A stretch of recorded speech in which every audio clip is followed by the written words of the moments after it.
ना मैं कवि था ना लेखक, पर मुझे कविताओं से प्रेम अवश्य था। क्यों था ये नहीं जानता, परंतु प्रेम था और खूब था। मैं प्रायः सभी कवियों की कविताओं को पढ़ा करता था और जो मुझे अधिक रुचि थी उनकी कटिंग भी अपने पास रख लेता था। एक बार मैं ट्रेन में सफ़र कर रहा था। बीच में मुझे एक जगह गाड़ी बदलनी पड़ी।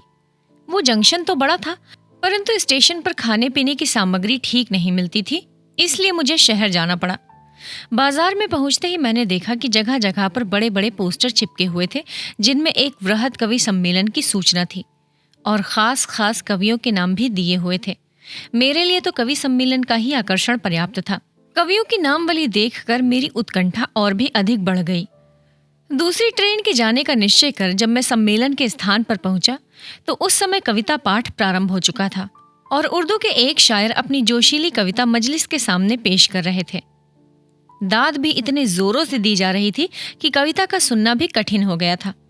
खैर, मैं भी एक तरफ चुपचाप बैठ गया, परंतु चेष्टा करने पर भी आंखें स्थिर न रहती थीं।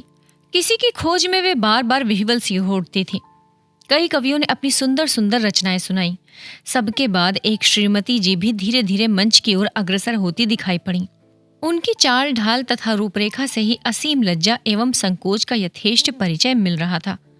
किसी प्रकार उन्होंने भी अपनी कविता शुरू की। अक्षर अक्षर में इतनी वेदना भरी थी कि श्रोतागण मंत्रमुग्ध होकर उस कविता को सुन रहे थे।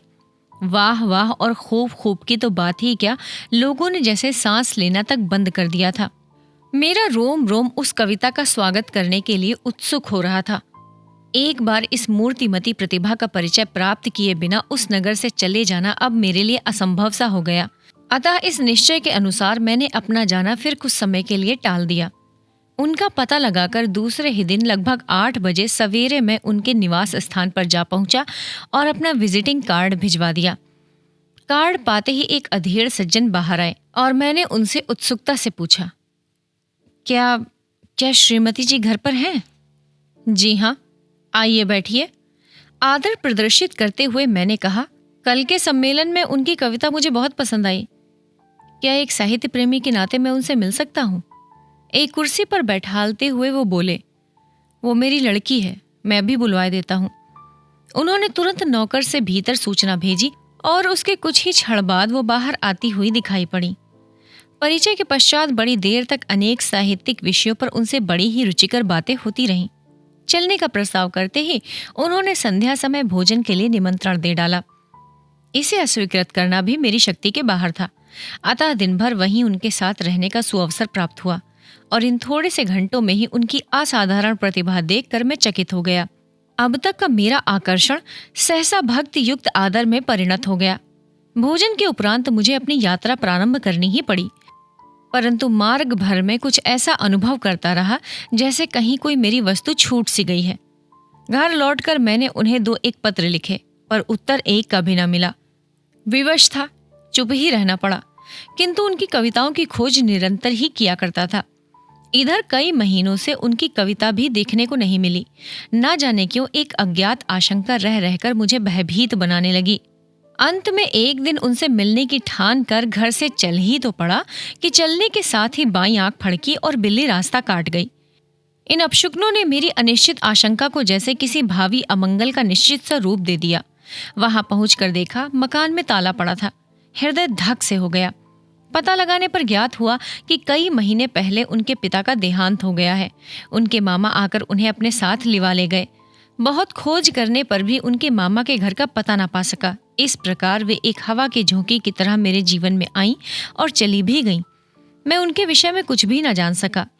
10 वर्ष बाद एक दिन फिर मैं कहीं सफर में जा रहा था। बीच में एक बड़े जंक्शन पर गाड़ी बदलनी थी। वहां पर 2 लाइनों के लिए ट्रेन बदलती थी। मैं अपने कंपार्टमेंट से उतरा। ठीक मेरे पास के ही 3rd क्लास के डिब्बे से एक स्त्री उतरी। उसका चेहरा सुंदर पर मुरझाया हुआ था। आंखें बड़ी बड़ी किंतु दृष्टि बड़ी ही कातर थी। कपड़े साधारण और कुछ मैले से थे। गोद में 1 साल भर का बच्चा था। आसपास और भी 2-3 बच्चे थे। मैंने ध्यान से देखा, ये वही थी। मैं झपट कर उनके पास गया। अचानक मुंह से निकल गया, आप यहाँ इस वेश में? उन्होंने मेरी तरफ देखा। उनके मुंह से एक हल्की सी चीख निकल गई। बोली, क्या आप हैं? मैंने कहा। हाँ हूं तो मैं ही हूं, पर आपने कविता लिखना क्यों छोड़ दिया? अब उनके संयम का बंधन टूट गया। उनकी आंखों से ना जाने कितने बड़े बड़े मोती बिखर गए।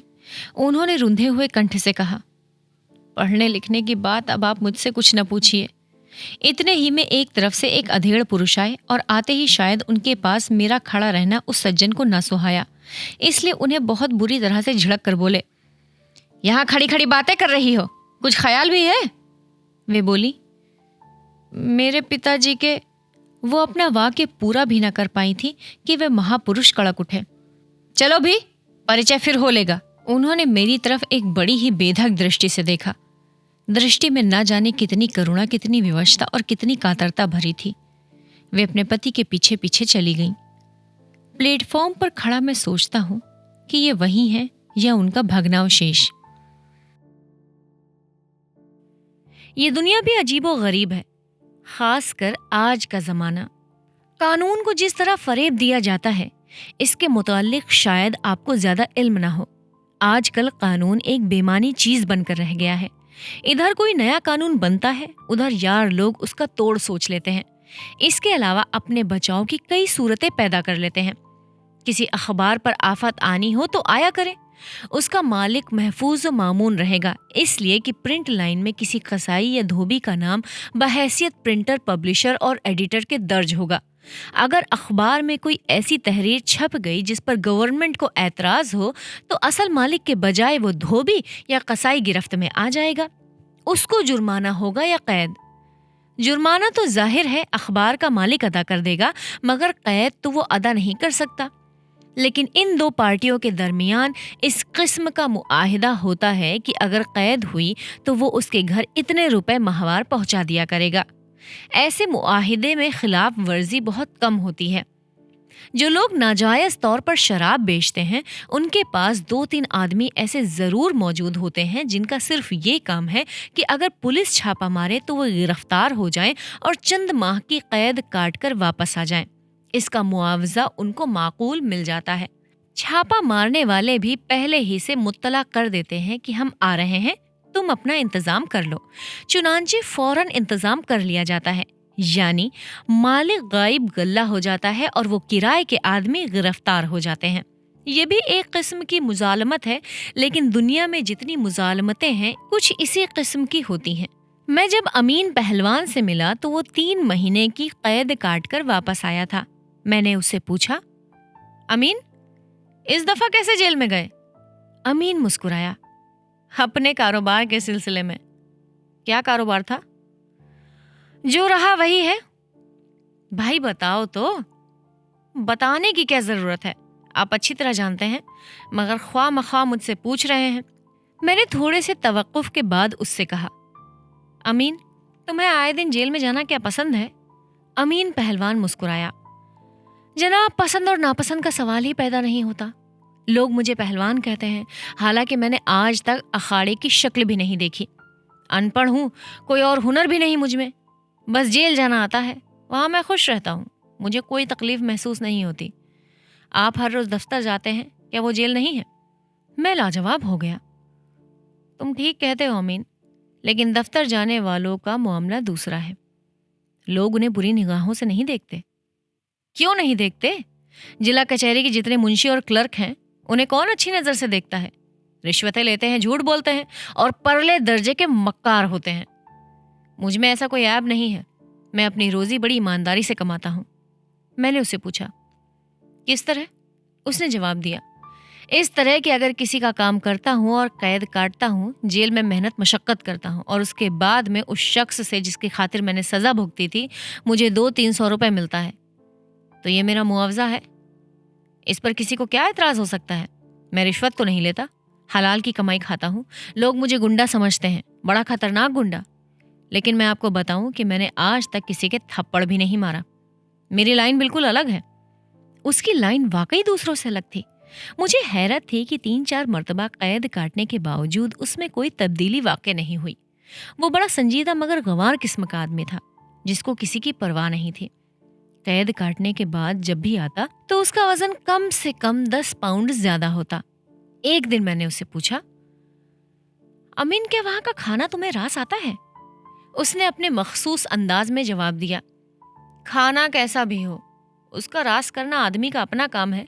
مجھے دال سے نفرت تھی، لیکن جب پہلی مرتبہ مجھے وہاں کنکروں بھری دال دی گئی اور ریت ملی روٹی تو میں نے کہا، امین یار یہ سب سے اچھا کھانا ہے، کھا، ڈنر پیل اور خدا کا شکر بجا لا۔ چنانچہ میں 1-2 روز ہی میں عادی ہو گیا، مشقت کرتا، کھانا کھاتا اور یوں محسوس کرتا جیسے میں نے گنجے کے ہوٹل میں سے پیٹ بھر کے کھانا کھایا ہے۔ میں نے ایک دن اس سے پوچھا، تم نے کبھی کسی عورت سے بھی محبت کی ہے؟ اس نے اپنے دونوں کان پکڑے، خدا بچائے اس محبت سے، مجھے صرف اپنی ماں سے محبت ہے۔ میں نے اس سے پوچھا، تمہاری ماں زندہ ہے؟ جی ہاں، خدا کے فضل و کرم سے بہت بوڑھی ہیں، لیکن آپ کی دعا سے ان کا سایہ میرے سر پر دیر تک قائم رہے گا، اور وہ تو ہر وقت میرے لیے دعائیں مانگتی رہتی ہیں کہ خدا مجھے نیکی کی ہدایت کرے۔ میں نے اس سے کہا، خدا تمہاری ماں کو سلامت رکھے، پر میں نے یہ پوچھا تھا کہ تمہیں کسی عورت سے محبت ہوئی یا نہیں؟ دیکھو جھوٹ نہیں بولنا۔ امین پہلوان نے بڑے تیز لہجے میں کہا، میں نے اپنی زندگی میں آج تک کبھی جھوٹ نہیں بولا، میں نے کسی عورت سے محبت نہیں کی۔ میں نے پوچھا، کیوں؟ اس نے جواب دیا، اس لیے کہ مجھے اس سے دلچسپی ہی نہیں۔ میں خاموش ہو رہا۔ تیسرے روز اس کی ماں پر فالج گرا اور وہ راہی ملک عدم ہوئی۔ امین پہلوان کے پاس 1 پیسہ بھی نہیں تھا۔ وہ سوگوار، مغمون اور دل شکستہ بیٹھا تھا کہ شہر کے ایک رئیس کی طرف سے اسے بلاوا آیا، جو اپنی عزیز ماں کی میت چھوڑ کر اس کے پاس گیا اور اس سے پوچھا، کیوں میاں صاحب، آپ نے مجھے کیوں بلایا ہے؟ میاں صاحب نے کہا، تمہیں کیوں بلایا جاتا ہے؟ ایک خاص کام ہے۔ امین کے دل و دماغ میں اپنی ماں کا کفن دفن تیر رہا تھا۔ پوچھا، حضور یہ خاص کام کیا ہے؟ میاں صاحب نے سگریٹ سلگایا۔ بلیک مارکیٹ کا قصہ ہے۔ مجھے معلوم ہے کہ آج میرے گودام پر چھاپا مارا جائے گا، سو میں نے سوچا کہ امین پہلوان بہترین آدمی ہے جو اسے نپٹا سکتا ہے۔ امین نے بڑے مغمون اور زخمی انداز میں کہا، آپ فرمائیے، میں آپ کی کیا خدمت کر سکتا ہوں؟ بھائی خدمت ودمت کی بات تم مت کرو، بس صرف اتنی سی بات ہے کہ جب چھاپا پڑے تو گودام کے مالک تم ہوگے، گرفتار ہو جاؤ گے، زیادہ سے زیادہ 5,000 جرمانہ روپیہ ہوگا اور 1-2 برس کی قید۔ مجھے کیا ملے گا؟ جب وہاں سے رہا ہو کر آؤ گے تو معاملہ طے کر لیا جائے گا۔ امین نے میاں صاحب سے کہا، حضور بہت دور کی بات ہے، جرمانہ تو آپ ادا کر دیں گے، لیکن قید تو مجھے کاٹنی پڑے گی، آپ باقاعدہ سودا کریں۔ میاں صاحب مسکرائے، تم سے آج تک میں نے کبھی وعدہ خلافی نہیں کی، پہلی دفعہ میں نے تم سے کام لیا اور تم کو 3 مہینے کی قید ہوئی تو کیا میں نے جیل خانے میں ہر قسم کی سہولیت نہیں پہنچائی؟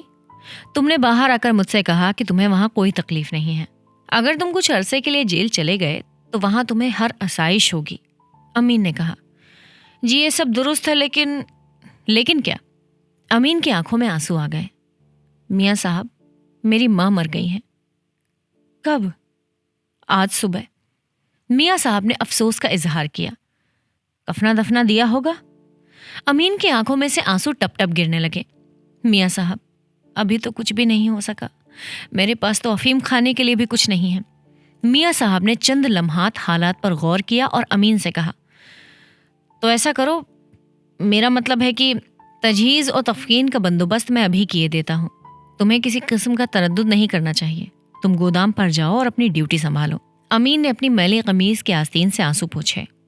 میاں صاحب میں اپنی ماں کے جنازے کو کندھا بھی نہ دوں؟ میاں صاحب نے فلسفیانہ انداز میں کہا، یہ سب رسمی چیزیں ہیں، مرحومہ کو دفنانا ہے، سو یہ کام بڑی اچھا طرح سے ہو جائے گا، تمہیں جنازے کے ساتھ جانے کی کیا ضرورت ہے؟ تمہارے ساتھ جانے سے مرحومہ کو کیا راحت پہنچے گی؟ وہ تو بیچاری اس دنیا سے رخصت ہو چکی ہیں، ان کے جنازے کے ساتھ کوئی بھی جائے کیا فرق پڑتا ہے؟ اصل میں تم لوگ جاہل ہو، میں اگر مر جاؤں تو مجھے کیا معلوم کہ میرے جنازے میں کس کس عزیز اور دوست نے شرکت کی ہے؟ مجھے اگر جلا بھی دیا جائے تو کیا فرق پڑتا ہے؟ میری لاش کو چیلوں اور گدھوں کے حوالے کر دیا جائے تو مجھے اس کی کیا خبر ہوگی؟ تم زیادہ جذباتی نہ ہو، دنیا میں سب سے ضروری چیز یہ ہے کہ اپنی ذات کے متعلق سوچا جائے۔ میں پوچھتا ہوں تمہاری کمائی کے ذرائع کیا ہیں؟ امین سوچنے لگا۔ چند لمحات اپنی بساط کے مطابق غور کرنے کے بعد اس نے جواب دیا، حضور میری کمائی کے ذرائع آپ کو معلوم ہیں، مجھ سے کیوں پوچھتے ہیں؟ میں نے اس لیے پوچھا تھا کہ تمہیں میرا کام کرنے میں کیا حیل و حجت ہے. میں تمہاری ماں کی تجہیز و تفقین کا بندوبست کیے دیتا ہوں، اور جب تم جیل سے واپس آؤ گے تو پہلوان نے بڑے بیڑے انداز میں پوچھا. تو آپ میرا بھی بندوبست کر دیں گے؟ میاں صاحب بوکھلا گئے. تم کیسی باتیں کرتے ہو امین پہلوان؟ امین پہلوان نے ذرا درست لہجے میں کہا. امین پہلوان کی ایسی کی تیسی. آپ یہ بتائیے کہ مجھے کتنے روپے ملیں گے؟ میں 1000 سے کم نہیں لوں گا. 1000 تو بہت زیادہ ہے، امین نے کہا. زیادہ ہے یا کم ہے میں کچھ نہیں جانتا. میں جب قید کاٹ کر آؤں گا تو اپنی ماں کی قبر پختہ بنواؤں گا، سنگے مرمر کی. وہ مجھ سے بہت پیار کرتی ہیں. میاں صاحب نے اس سے کہا. اچھا بھائی 1000 ہی لے لینا. امین نے میاں صاحب سے کہا. تو لائیے اتنے روپے دیجیے کہ میں کفن دفن کا انتظام کر لوں. اس کے بعد میں آپ کی خدمت کے لیے حاضر ہو جاؤں گا. میاں صاحب نے اپنی جیب سے بٹوا نکالا. لیکن تمہارا کیا بھروسہ ہے؟ امین کو یوں محسوس ہوا جیسے اس کو کسی نے ماں بہن کی گالی دی ہے. میاں صاحب آپ مجھے بے ایمان سمجھتے ہیں؟ بے ایمان آپ ہیں، اس لیے کہ اپنے فعلوں کا بوجھ میرے سر پر ڈال رہے ہیں. میاں صاحب موقع شناس تھے. انہوں نے سمجھا کہ امین بگڑ گیا ہے، چنانچہ انہوں نے فوراً اپنی چرب زبانی سے رام کرنے کی کوشش کی، لیکن امین پر کوئی اثر نہیں ہوا. جب وہ گھر پہنچا تو دیکھا کہ گسال اس کی ماں کو آخری غسل دے چکے ہیں، کفن بھی پہنایا جا چکا ہے. امین بہت متحیر ہوا کہ اس پر یہ مہربانی کس نے کی ہے. میاں صاحب نے، لیکن وہ تو سودا کرنا چاہتے تھے.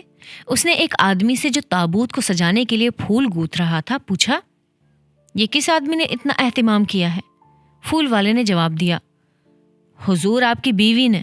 امین چکرا گیا. وہ اپنے شدید تعجب کا مظاہرہ کرتا مگر خاموش رہا. پھول والے سے صرف اتنا پوچھا. کہاں ہے وہ؟ پھول والے نے جواب دیا. جی اندر ہیں، آپ کا انتظار کر رہی ہیں. امین اندر گیا تو دیکھا کہ ایک نوجوان خوبصورت لڑکی اس کی چارپائی پر بیٹھی ہے. امین نے اسے پوچھا. آپ کون ہیں اور یہاں کیوں آئی ہیں؟ اس لڑکی نے جواب دیا. میں آپ کی بیوی ہوں. یہاں کیوں آئی ہوں یہ آپ کا عجیب و غریب سوال ہے. امین نے اس سے پوچھا. میری بیوی تو کوئی بھی نہیں، بتاؤ تم کون ہو؟ لڑکی مسکرائی. میں میاں دین کی بیٹی ہوں. ان سے جو آپ کی گفتگو ہوئی میں نے سب سنی. اور امین نے کہا. اب اور کہنے کی ضرورت نہیں.